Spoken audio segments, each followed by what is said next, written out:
որ մամուլի հոդվածներով գնայինք, հիմա ձեզ կախաղաններ էինք անել և Հայաստանից արտաքսել էինք ընդհանրապես։ Այսինքն մամուլի, բայց ձեր մասին ինչ են գրում մամուլի հոդվածներ, դուք ընդհանրապես ինչ եք ասել, ձեր մասին գրում եք, որ դուք օտարերկրյա շպիոններ եք։ Ինչ գործ ունեք, դուք ես դահլիճում ընդհանրապես նստած։ Մամուլի հրապարակումներով առաջնորդվեմ, սաղիթ պետք է տանեմ լսեմ ԱԱԾ-ի պատվալը, որ մամուլի Առաջինը դու պետք է գնաս ու դու կգնաս։ Հերիքա մամուլի բան անես։ Մամուլը ձեր մասին ինչա գրում։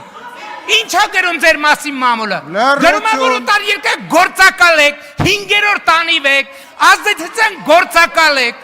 մամուլը։ Մամուլի գրածների նստեք տեղները ձեններդ կտրեք, ներվերս էլ չուտեք։ Ասի, վերնգի տեղը տասի, ներվերս չուտես։